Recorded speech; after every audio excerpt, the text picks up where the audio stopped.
नमस्कार, अपना उत्तराखंड में आप सभी का स्वागत है। मैं हूं नीलू। तो उत्तरकाशी से यमुना घाटी के धार मंडल क्षेत्र का तहसील मुख्यालय बटकोट से कनेक्शन पूरी तरह से कट चुका है। कल रात को हुई बारिश से NH 94 यमुनोत्री हाईवे से लगा खरादी नांगाड़ गांव मार्ग के पुल में बनाई गई वैकल्पिक सड़क नदी में जलस्तर बढ़ने और तेज बहाव में ये बह गई थी।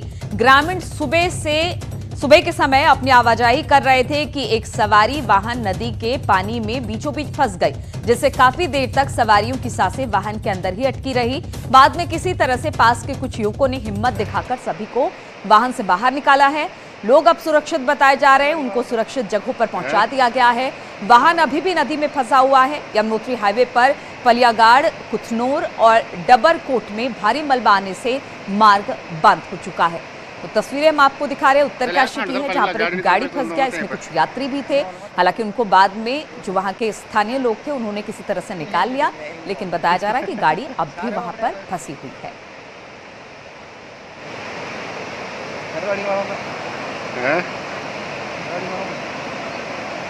तस्वीरें आप देख सकते हैं, उत्तरकाशी की तस्वीर है। लगातार बरसात आने के साथ ही उत्तराखंड में अपने साथ मुसीबत भी लेकर आती है और अलग अलग जगहों पर यमुनोत्री मार्ग में बनाई गई वैकल्पिक सड़क थी, वो बह गई, वहां से वाहन गुजर रहे थे।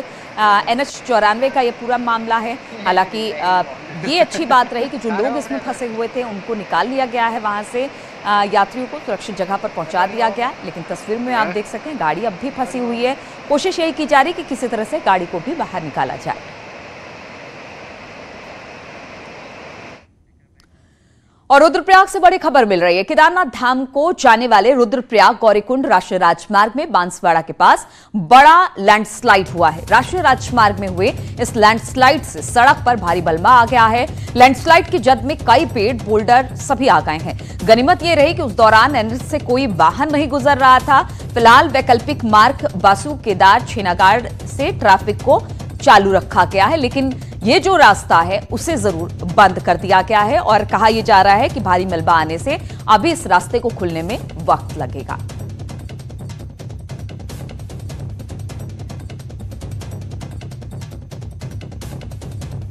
और रुद्रप्रयाग के ऊखीमठ ब्लॉक के क्युंजा घाटी में बादल फटा है, जिसमें जो कंसीरी गांव है उसमें भारी नुकसान हुआ है। तस्वीरों में हम आपको दिखा रहे हैं, आप देख सकते हैं कि किस तरह से नुकसान यहां पर इस गांव को झेलना पड़ा है। बादल फटने से ग्रामीणों की खेती पूरी तरह से बर्बाद हो गई है। हालांकि बादल फटने में किसी के हताहत होने की खबर नहीं है। बताया जा रहा है कि सुबह तड़के 3:30 बजे की यह घटना है। ये एक क्लोजअप व्यू है नुकसान का।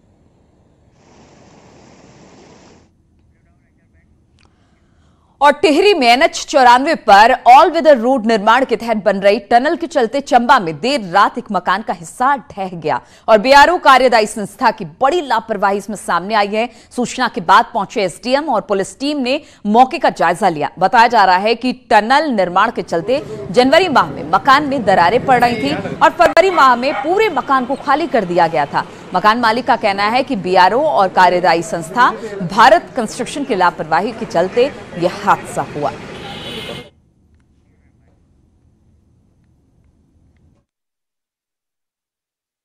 जो BRO वाले हैं और भारत कंपनी है, भारत कंस्ट्रक्शन सिर्फ इसलिए इस पे आनाकानी कर रहा है और जो भी अधिकारी आते उनको मिसगाइड करता है कि टनल के कारण नहीं हो रहा है, क्योंकि उसको इसलिए मिसगाइड करता है क्योंकि ये भारत वालों को अगर ये पता लग गया कि कंपनी के कारण से हुआ तो इनकी जो साख है उस पर प्रश्न चिन्ह लग जाएगा और उनकी कंपनी बदनाम हो जाएगी। कुछ नहीं है, लेकिन वो बहुत सामान है अंदर अभी, तो कई थोड़ा बहुत निकाल दिया है, थोड़ा बहुत धीरे धीरे हम और निकालने की कोशिश करेंगे।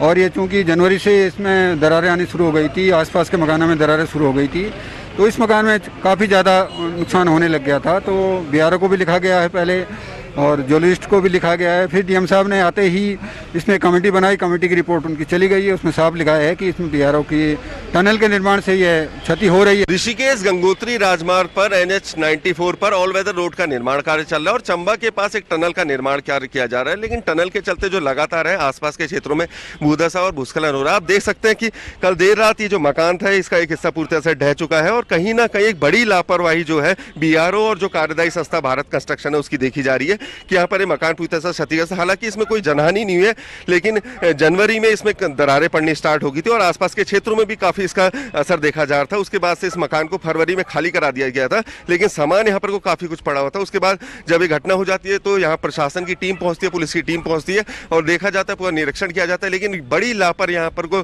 बीआरओ और जो कार्यदायी संस्था भारत कंस्ट्रक्शन है उसकी मानी जा रही है। सौरभ सिंह, न्यूज़ 18 चंबा। और आज ऑल वेदर रोड को लेकर एक महत्वपूर्ण बैठक हुई है, जिसमें केंद्रीय मंत्री नितिन गडकरी और प्रकाश जावड़ेकर भी शामिल हुए। सीएम त्रिवेंद्र भी वीडियो कॉन्फ्रेंसिंग के जरिए इससे जुड़े। केंद्र के साथ बैठक में कई फैसले लिए गए, जिसमें भागीरथी इको सेंसिटिव जोन से ऑल वेदर रोड को बाहर कर दिया गया है। इससे अब ऑल वेदर रोड का आसानी से निर्माण हो सकेगा। वन विभाग को जल्द आपत्तियां खत्म करने को कहा गया है। 7 स्पॉट्स पर रोड में वन विभाग की आपत्ति दर्ज थी।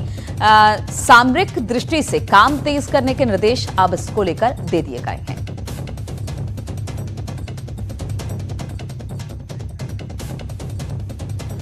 और बातचीत करने के लिए दीपांकर भट्ट देहरादून से हमारे साथ जुड़ गए हैं। दीपांकर, काफी अहम ये ऑल वेदर रोड का जो आज तमाम मंत्री इसमें जुटे और उत्तराखंड से मुख्यमंत्री खुद जुड़े थे, इसको लेकर क्या कुछ निर्णय लिया गया है इस कॉन्फ्रेंस के माध्यम से?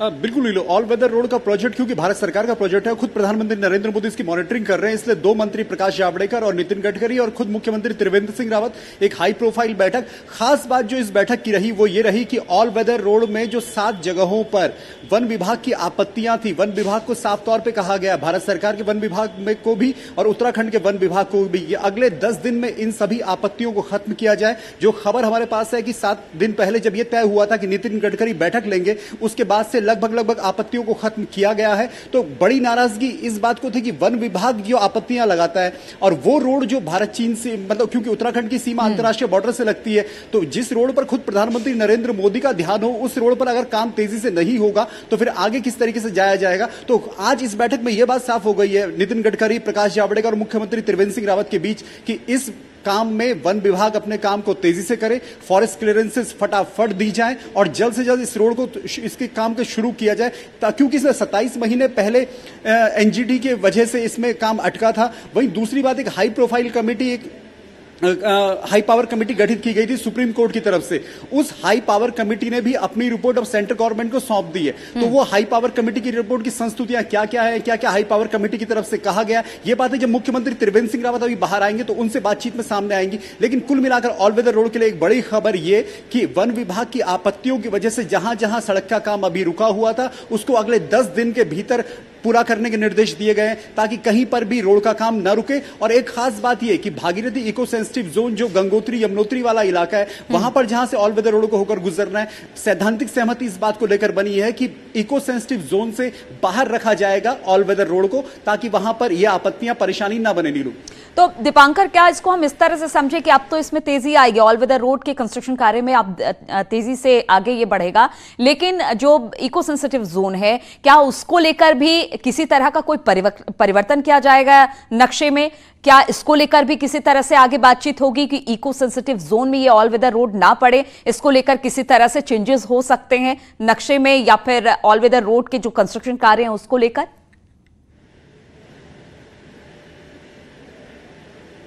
ऑल वेदर रोड का जो डिजाइन तय हुआ है, ऑल वेदर रोड को जहां जहां से होकर गुजरना है, चाहे पिथौरागढ़ चंपावत में मामला हो या फिर चार धाम से जुड़ी हुई all weather road, Badrinath Kedarnath Gangotri Yamunotri, road का डिजाइन तय है। रोड जहां से होकर जाएगी उसकी डीपीआर के हिसाब से रोड बनेगी, लेकिन उसके बीच में अगर इको सेंसिटिव जोन आता है तो वहां पर ऑल वेदर रोड को कंस्ट्रक्शन को परमिशन दी जाएगी। यानी जहां जहां पर भी वन विभाग की आपत्तियां होगी और जहां पे रिजर्व फॉरेस्ट अगर कहीं पर खत्म हो रहा है या वहां पर पेड़ काटने की जरूरत है, तो उसकी वजह से कहीं पर भी ऑल वेदर रोड का काम ना अटके। ये आज की बैठक का लब्बो लुबाब रहा है तीनों मंत्रियों की तरफ से, चाहे मुख्यमंत्री त्रिवेंद्र सिंह रावत रहे हो, चाहे नितिन गडकरी रहे हो और चाहे वन पर्यावरण मंत्री प्रकाश जावड़ेकर रहे हो। नीलू, चलिए, तो कहा जा सकता है कि ऑल वेदर रोड के कंस्ट्रक्शन में कोई बदलाव नहीं होगा, जो एक रोड मैप तैयार किया गया है उसी आधार पर होगा, लेकिन कहा गया है कि जो वन विभाग है, एनजीटी है, वो अपनी क्लियरेंस इस पर जल्द से जल्द दे ताकि जो ऑल वेदर रोड है वो जल्द से जल्द उसका काम पूरा हो सके। बहुत बहुत शुक्रिया आपका दीपांकर। पर तमाम जानकारी देने के लिए।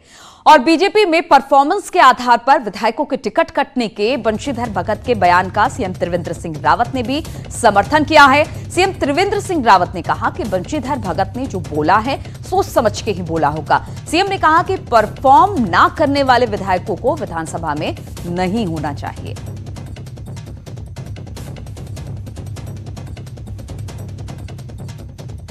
बंशीधर भगत जी हमारे पार्टी के प्रदेश के मुखिया हैं और उन्होंने जो कुछ बोला है वो उन्होंने बहुत सोच समझकर ही बोला होगा। और ये बात ठीक है कि जो परफॉर्म नहीं कर पाते हैं तो उनको क्यों विधानसभा में रहना चाहिए। यद्यपि ये निर्णय अंततः जनता को लेना होता है, लेकिन फिर भी अगर माना कहीं पर कोई इस तरह के सवाल आते हैं तो इसी बात से को लेकर के शायद भगत जी ने बात कही होगी। वो लगातार प्रदेश के भ्रमण में हैं तो उनके सामने कुछ विषय आए होंगे तब उन्होंने बात कही होगी। और उत्तराखंड में लॉकडाउन पर न्यूज 18 की खबर पर मुहर लग गई। इस हफ्ते शनिवार और रविवार को लॉकडाउन रहेगा। सीएम त्रिवेंद्र सिंह रावत ने कहा कि लॉकडाउन पर आज गाइडलाइन जारी कर दी जाएगी। सीएम ने कहा कि व्यापारियों ने भी 5 दिन मार्केट खोलने की मांग की थी, लेकिन 2 दिन लॉकडाउन का ये फैसला फिलहाल इसी हफ्ते के लिए है, यानी कि कल और परसों उत्तराखंड में लॉकडाउन रहेगा। जरूरत पड़ने पर लॉकडाउन का फैसला आगे भी लागू किया जा सकता है।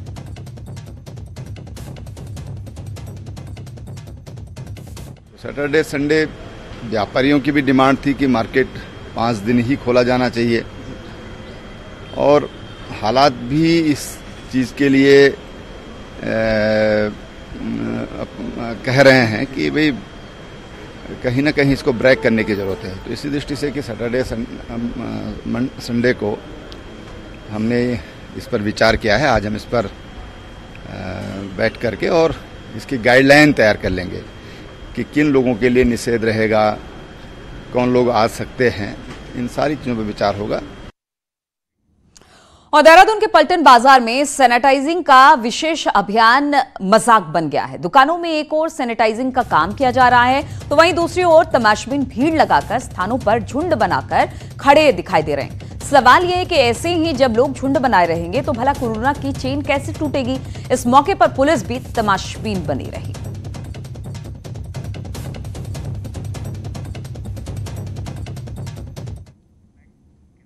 और कोरोना का संक्रमण जैसे जैसे बढ़ता जा रहा है वैसे वैसे लोग भी बेफिक्र होते जा रहे हैं। देहरादून के पलटन बाजार में कोरोना संक्रमित व्यापारी आने से पलटन बाजार में एक इलाके को सील किया गया, लेकिन अन्य इलाकों में अभी भी लोग सोशल डिस्टेंसिंग का पालन नहीं कर रहे हैं।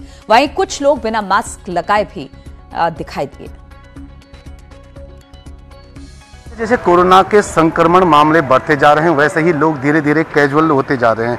अभी हम खड़े हैं पलटन बाजार में, जहां लगातार न्यूज़ 18 ने खबरें दिखाई थी कि इस इलाके में सोशल डिस्टेंसिंग और मास्क न पहनने वाले के काफ़ी लोग यहां देखने को मिले थे। आज भी स्थिति वही है, लोगों को यहाँ पे सोशल डिस्टेंस का कोई पालन नहीं कर रहा है और जिसका खामियाजा आप देखने को यहाँ पे मिला भी, क्योंकि इस इलाके में एक तरफ है जो पूरा लॉकडाउन हो रखा है, वहाँ एक व्यापारी कोरोना संक्रमित पाया गया था, जिसके बाद ये जो घंटाघर से और ये पलटन बाजार का ये कुछ दुकानें हैं ये पूरी लॉकडाउन और पूरी सील कर दी गई थी और यहाँ पे आज सैनिटाइजर का काम हुआ था। लेकिन आज भी स्थितियाँ ये देखने को मिलती। दूसरी तरफ जब हम देखते हैं कि पूरा जो बाज़ार खुला है, चहल पहल पूरी दिखे, लोग सोशल डिस्टेंसिंग और बिना मास्क के भी कई लोग यहाँ पे देखने को मिल रहे हैं, लेकिन आज भी लोग नहीं चेत पा रहे हैं कि किस तरीके से कोरोना का संक्रमण बढ़ रहा है। लेकिन लोग आज भी ना सोशल डिस्टेंसिंग का पालन कर रहे हैं और ना ही मास्क का उपयोग कर रहे हैं, जिससे कि अभी भी खतरा देखने को मिल रहा है। कैमरा पर्सन राकेश सावत के साथ मैं सत्येंद्र बर्तवाल, न्यूज़ 18 देहरादून। और विकासनगर में कलयुगी मां ने नवजात बच्ची को नाले में फेंक दिया। पूरा मामला विकासनगर कोतवाली क्षेत्र के डाक पत्थर स्थित टोन्स कॉलोनी का है, जहां पर नवजात बच्ची नाले में पड़ी हुई मिली। मौके पर पहुंची पुलिस ने बच्ची को उप जिला चिकित्सालय विकासनगर में भर्ती करा दिया है, जहां बताया जा रहा है कि उसकी हालत अब खतरे से बाहर है। नवजात बच्ची मिली है, पुलिस विभाग द्वारा हमारे पास लाई गई है।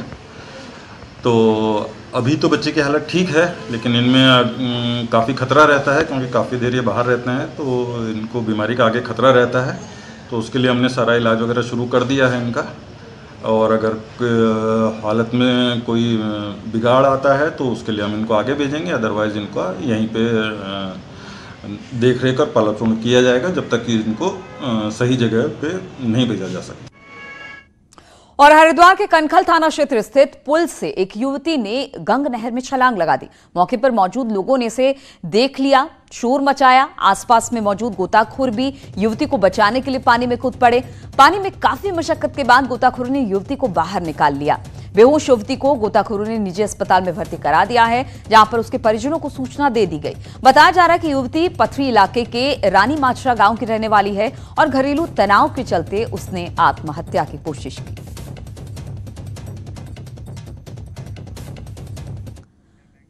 पौड़ी जिले के पाबो ब्लॉक स्थित सेंजी बाजार में एक मोटर वर्कशॉप में अचानक आग लग गई, जिससे लाखों का सामान जलकर खाक हो गया। बताया जा रहा है कि वर्कशॉप में रखे इंजन ऑयल में यह आग लगी, जिससे वर्कशॉप में रखी 2 बाइक जल गई। इस दौरान वर्कशॉप संचालक और आसपास के लोगों ने भी आग बुझाने की बहुत कोशिश की, लेकिन बेकाबू आग तभी बुझी जब वर्कशॉप में रखा सारा सामान जलकर राख हो गया। और हरिद्वार में मानसून सीजन के दौरान रिहायशी इलाकों में सांपों का निकलना जारी है। भेल के सेक्टर 1 में एक पेड़ पर रेड स्नेक दिखाई दिया है। सांप के दिखने से भेल कर्मियों में हड़कंप मच गया। मौके पर पहुंची वन विभाग की टीम ने सांप को रेस्क्यू किया है।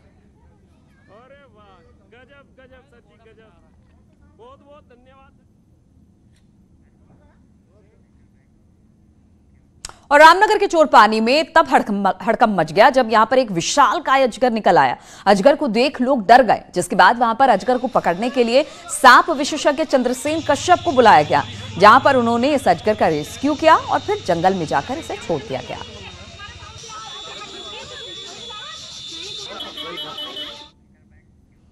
और अल्मोड़ा के पेटशाल में 2 लोगों की जान लेने वाले आदमखोर गुलदार को कल देर रात शिकारियों की टीम ने मार गिराया। आज अल्मोड़ा रेस्क्यू सेंटर में गुलदार का पीएम किया जा रहा है, फिर उसे जलाया जा रहा है। पेटशाल क्षेत्र में 3 दिनों में 2 लोगों की जान गुलदार ने ली थी, जिसके बाद गुलदार को आदमखोर घोषित किया गया था, जिसके लिए 3 शिकारी तैनात भी किए गए थे। उसके साथ ही वन विभाग की भी 6 टीमें लगातार गश्त कर रही थी। जो है हमारे शूटर्स ने उदल गांव में जहां एक बच्चे की मौत हुई थी तेंदुए से, उसके जस्ट बगल के ही स्पॉट में उसको शूट किया गया और उसके बाद वर्तमान में उसकी पोस्टमार्टम की क्रिया गतिमान है और उसके बाद उसको विधिवत नष्ट करने की जलाकर हम उसको नष्ट कर देंगे। ब्रेक के बाद एक बार फिर से आप सभी का स्वागत है। तो लॉकडाउन में जनता और नेता जरूर दूर हो गए, लेकिन नेता ऑनलाइन हो गए हैं। हर दल खुद को ऑनलाइन मजबूत कर रहा है, तो वहीं बीजेपी कांग्रेस से यूकेडी 20 साल 20 सवाल उठा रही है।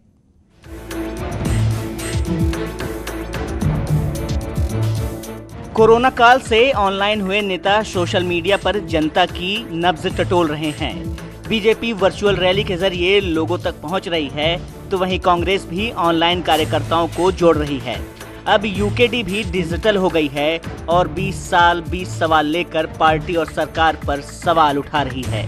उसमें जो कमेंट्स आए हैं वो जो पार्टी के उत्साह को बढ़ाने वाले हैं। अब यह है कि पार्टी जिस प्रकार से लोग आ रहे हैं उनके साथ संवाद करके उनको संगठन के माध्यम से इकट्ठा करके कितना हम लोग आगे बढ़ाते हैं। मैं समझता हूं जिस प्रकार से नौजवान भी बहुत ज़्यादा बड़ी संख्या में जुड़ रहे हैं, तो निश्चित ही कुछ सकारात्मक परिणाम इसके निकलेंगे। सोशल डिस्टेंस के चलते पार्टी की बैठकें भी ऑनलाइन ही हो रही हैं। हालांकि वर्चुअल रैली पर सवाल उठाने वाली कांग्रेस को भी लगता है कि ऐसे समय में डिजिटल प्लेटफॉर्म ही बेहतर विकल्प हैं। मैं समझता हूँ ये सिस्टम हर राजनीतिक दल को अपने दल में लागू करना चाहिए। देहरादून में मीटिंग में आना चाहता है 2 दिन लगेंगे उसको, या नैनीताल में कोई मीटिंग हो रही है, चमोली का आदमी आना चाहता है, देहरादून का आदमी आना चाहता है, उधर आपका मुनस्यारी का आदमी आना चाहता है, तो दिक्कत तो है ही। ट्रांसपोर्टेशन की दिक्कत है, रहने की दिक्कत है। सोशल मीडिया पर युवा खासा एक्टिव हैं और 2022 में राज्य में विधानसभा का चुनाव भी होना है। ऐसे में सभी दलों की नजर इन वोटरों पर आकर टिकी है। न्यूज़ 18 के लिए नैनीताल से वीरेंद्र बिष्ट की रिपोर्ट। और टेहरी डैम की झील का जलस्तर बढ़ने के साथ ही झील से सटे गांवों में भूस्खलन का खतरा भी अब बढ़ गया है और ग्रामीण दहशत के साए में जीने को मजबूर हैं। टेहरी झील से सटे रोलाकोट गांव में लंबे समय से पानी के उतार चढ़ाव के चलते भारी भूस्खलन हो रहा है और ग्रामीण विस्थापन की मांग कर रहे हैं। करीब 150 परिवार लंबे समय से विस्थापन की बाट जोड़ रहे हैं। वहीं मामले में डीएम का कहना है कि इस संबंध में भूमि की तलाश की जा रही है और टीएचडीसी के साथ बैठक कर जल्द ही इस पर कार्रवाई की जाएगी। हमें तो हम लगभग 30-40 साल से समस्या है। कई लोग यहाँ पे उनकी डेथ भी हो गई, ये सपना देखते देखते कि हम लोग विस्थापन होंगे। हमारे लिए बहुत खतरा है भाई जी बरसात में। इसमें देखिए रौला कोर्ट के लिए, क्योंकि पूर्व से ही यह मामला चल रहा है और उनके विस्थापन के संबंध में या फिर जो भी सुरक्षात्मक कार्य हैं इसके संबंध में विचार विमर्श अभी गतिमान है। हम लोगों ने इस संबंध में हरिद्वार और ऋषिकेश के आसपास भूमियों का चयन भी किया है, उसमें भूमि ढूंढी गई है, उस पर भी वार्ता चल रही है। और राज्य में उद्योगों को बढ़ावा देने के लिहाज से अब कुमाऊं मंडल में भी सिडकुल के द्वारा तमाम योजनाएं लाई जा रही हैं, जिससे राज्य में बेरोजगार युवाओं को रोजगार भी मिल सकेगा। जिसके लिए 18 जुलाई तक उधम सिंह नगर में अरोमा पार्क को लेकर सिडकुल में टेंडर आमंत्रित किए जा रहे हैं, जिसमें तमाम उद्योग स्थापित होंगे।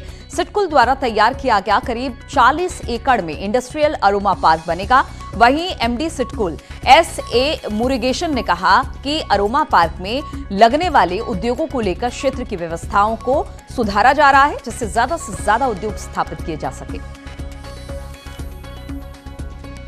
जो हमारा एस्कॉर्ट फॉर्म था उसमें जो सिडकुल की तरफ से इंडस्ट्रियल एस्टेट डेवलप किया जा रहा है, उसी में 40 एकड़ का एक जमीन है, प्लॉट है, उसको हम अलग करते हुए ऐसा अरोमा पार्क के नाम पर उसको डेवलप करने के लिए प्लानिंग कर रहे हैं। ऑलरेडी उसका लैंड एलोकेशन के लिए भी हमने बिडिंग वगैरह ऑक्शन वगैरह शुरू कर दिया है।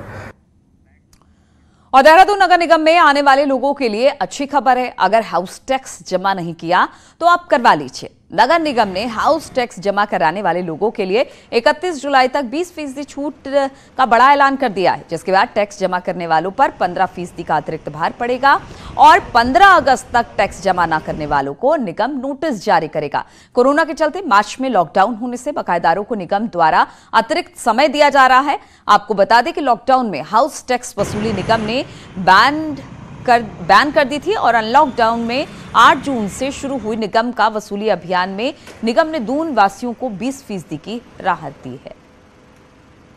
100 तक भी लोगों को जमा कराया जा रहा है टोकन सिस्टम से, और ये 15 जुलाई तक की छूट दी गई थी 20% जो लास्ट ईयर के बकाया रह गए थे, अब उसको 15 दिन और बढ़ाया गया है 31 जुलाई तक। काफ़ी सेटिस्फैक्ट्री है। करीब पर डे स्टार्ट में तो नहीं, लेकिन मैं मान सकता हूं कि जुलाई के मंथ में प्रतिदिन करीब 5 से 6 लाख रुपए हाउस टैक्स की वसूली हो रही है।